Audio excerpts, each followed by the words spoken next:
Et si le véritable coup de tonnerre de cette fin d'année ne s'était pas abattu sur des combattants, mais sur la carte même du pouvoir en Afrique? Imaginez un instant, un événement qui, à la différence des explosions bruyantes, résonne dans un silence assourdissant, laissant les observateurs, qu'ils soient généraux, diplomates ou simples citoyens, dans une stupeur glacée. C'est ce qui s'est produit le 26 décembre, lors d'une frappe aérienne au Nigeria. Un événement aux allures d'opération militaire classique, mais dont les conséquences pourraient bien être comparées à celles des grandes secousses qui ont redessiné la carte du monde au fil des siècles. Prenons un exemple historique. Lorsque l'archiduc François Ferdinand fut assassiné en 1914, ce n'est pas le bruit du coup de feu qui a changé l'histoire, mais le silence pesant qui a suivi. De la même façon, la frappe nigériane du 26 décembre a provoqué une onde de choc qui s'est propagée, invisible mais puissante, bouleversant les équilibres établis, tout comme le font souvent les événements qui semblent anodins à première vue. Les premiers rapports officiels faisaient état de cibles terroristes. Mais en analysant la géographie des frappes, on découvre que les zones touchées ne sont pas de simples repères extrémistes. Il s'agit de corridors stratégiques, ces artères discrètes qui relient le nord-ouest du Nigeria au cœur du Sahel.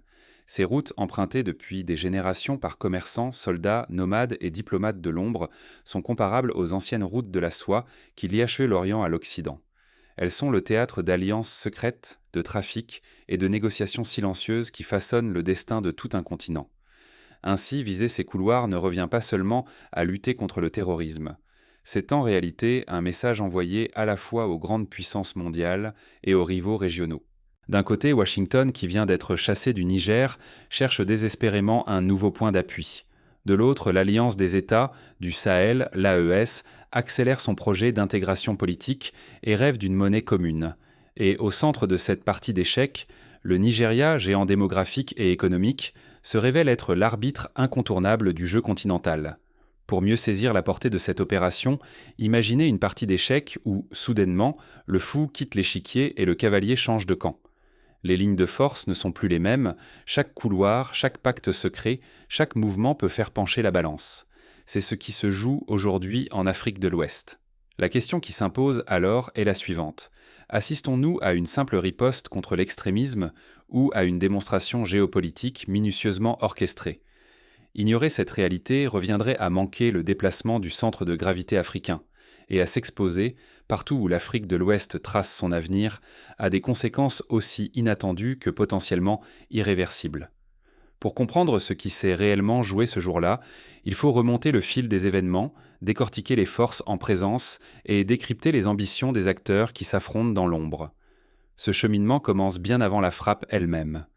Tout débute il y a plusieurs années, lorsque le Nigeria devient le théâtre de tensions régionales et de rivalités internationales. Ce pays, avec une population dépassant les 200 millions d'habitants, s'est imposé comme le carrefour stratégique de toute l'Afrique de l'Ouest.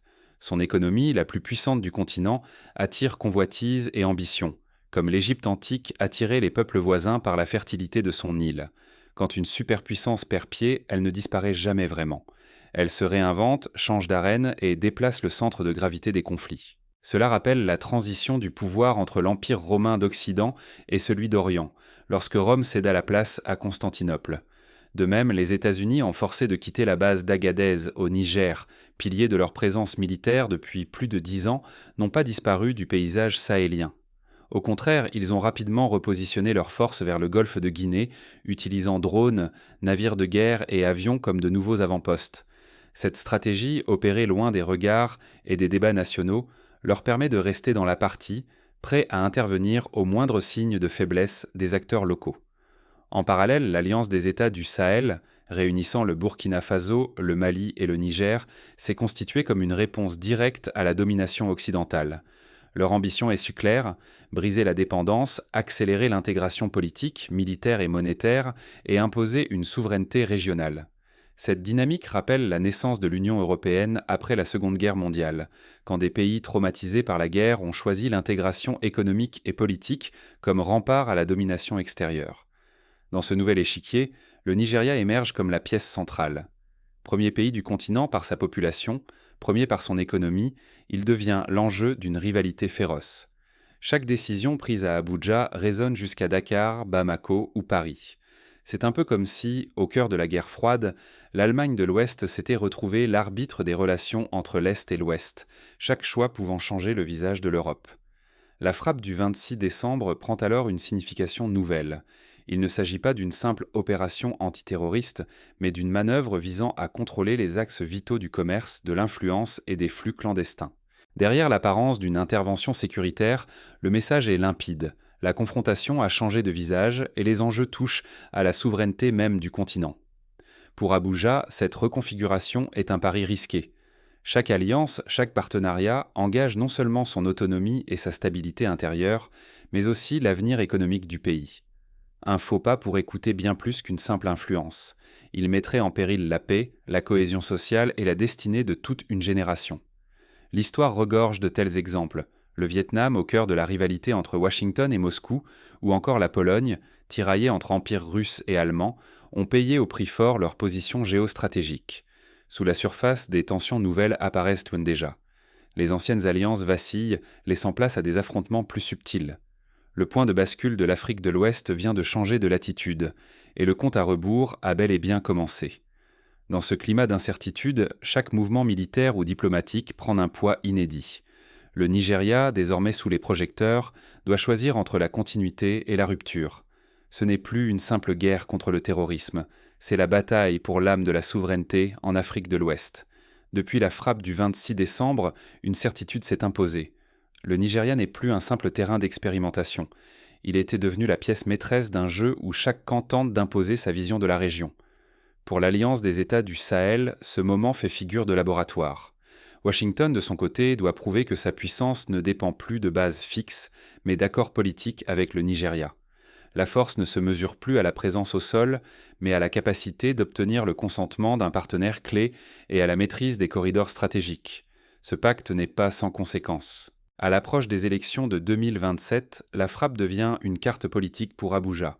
Le pouvoir nigérian mise sur un retour à l'ordre pour regagner la confiance d'une population lassée par l'instabilité, quitte à sacrifier une part de son autonomie. Mais l'équilibre reste fragile. Les Américains dépendent désormais de la coopération nigériane. Sans Abuja, toute projection d'influence du golfe de Guinée au Sahel s'effondre comme un château de cartes. Le Nigeria devient le passage obligé, la clé de voûte d'une architecture régionale précaire, voire instable. Dans la rue, la société nigériane se fracture. Pour certains, un rapprochement avec les États-Unis est synonyme d'espoir, de promesse d'un avenir plus sûr. Pour d'autres, il ravive le spectre douloureux d'une ingérence étrangère, rappelant les décennies de domination coloniale, comme l'Algérie sous la tutelle française ou l'Inde sous l'Empire britannique. À chaque orientation prise par le Nigeria vers Washington ou vers l'AES, le pays s'expose à de nouveaux périls. S'aligner sur les Occidentaux, c'est risquer l'hostilité sahélienne et des pressions économiques. S'allier à l'AES, c'est s'exposer à l'isolement diplomatique, à la rupture d'investissement et à la diminution des aides internationales. Le Nigeria se retrouve sur une ligne de crête, où chaque faux pas peut entraîner des crises majeures, économiques ou sécuritaires. Ce contexte rappelle celui de la Turquie durant la guerre froide, tiraillée entre le bloc occidental et l'Union soviétique, chaque choix ayant des conséquences immédiates sur sa stabilité et sa prospérité. Le Nigeria n'a jamais été aussi exposé. À présent, chaque décision peut redéfinir l'avenir de toute l'Afrique de l'Ouest. Et si le vrai séisme n'était pas la frappe elle-même, mais la secousse qu'elle a déclenchée, de Dakar à Abuja? Ce 26 décembre, l'onde de choc a traversé la planète silencieusement, forçant chaque camp à s'adapter, à accélérer ou à choisir son camp avant qu'il ne soit trop tard. L'Alliance des États du Sahel n'a pas perdu une minute. Dès la première semaine, ses chefs d'état-major ont intensifié l'intégration. Défense aérienne commune, réunions en cascade, sécurisation des corridors, coordination monétaire autour des ressources naturelles comme l'or, l'uranium et le pétrole. Mais au-delà des blindés, c'est une architecture financière indépendante qui se dessine. Pour la première fois, une monnaie commune, adossée aux richesses du sous-sol, s'impose comme une riposte directe au franc CFA, au dollar et à l'euro. Ce projet rappelle la tentative de Mouammar Kadhafi, qui dans les années 2000 voulait créer un dinar or africain pour affranchir l'Afrique des devises occidentales. Face à cette dynamique, Washington réalise que le Nigeria n'est plus un simple allié. Sa coopération devient vitale. Sans Abuja, la stratégie offshore américaine, base navale flottante, drones, navires dans le golfe de Guinée, perdrait toute sa légitimité et son influence sur le continent. L'échec de la France au Mali et au Burkina Faso illustre le danger de perdre l'appui d'un partenaire régional clé. Mais la fenêtre de tir s'ouvre aussi pour d'autres puissances. Moscou, attentive à la fracture entre Abuja et Bamako, amplifie son discours sur la souveraineté et propose une coopération sécuritaire sans condition.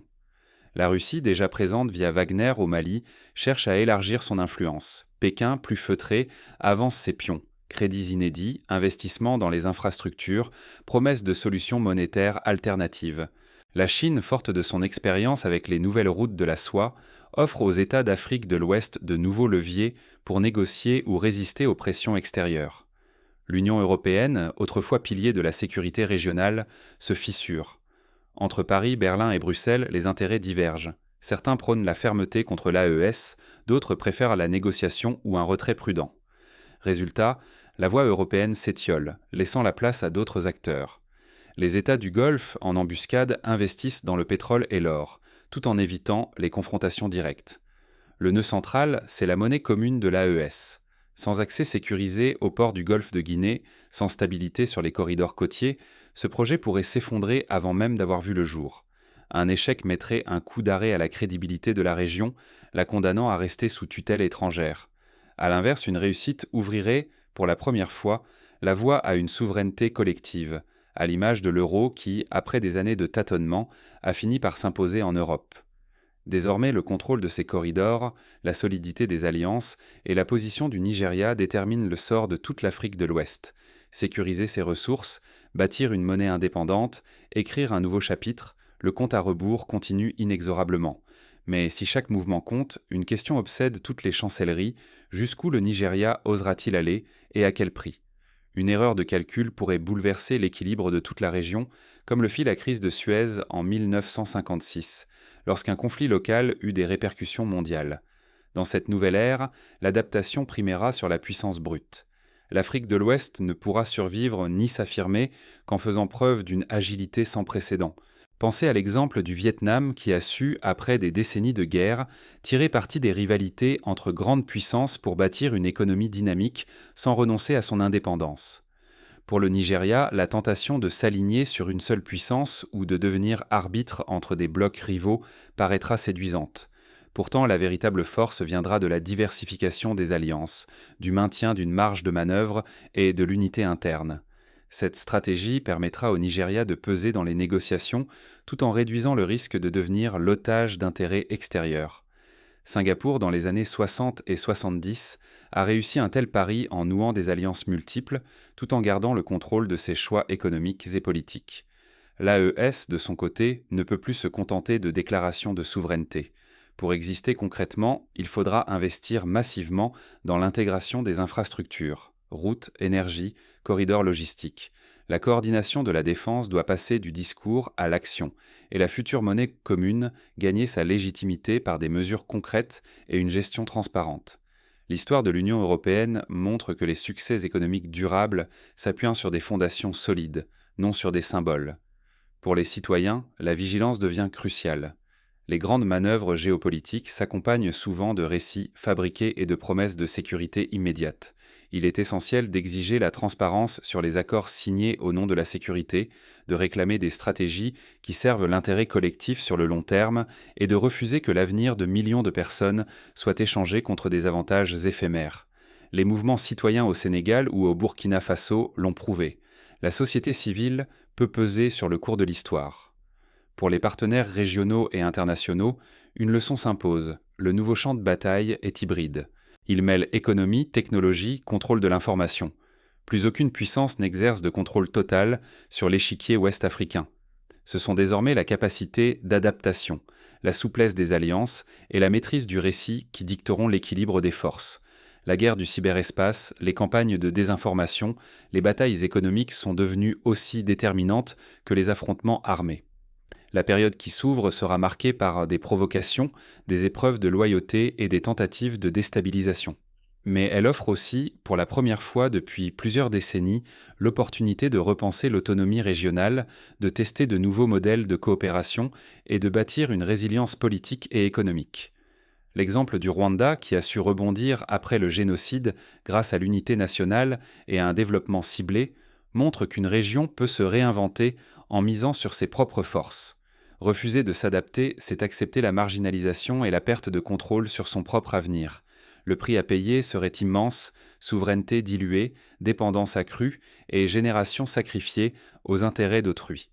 L'histoire de la Grèce après la crise de 2008 est un avertissement.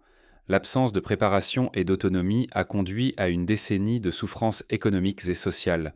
Alors il reste une question brûlante.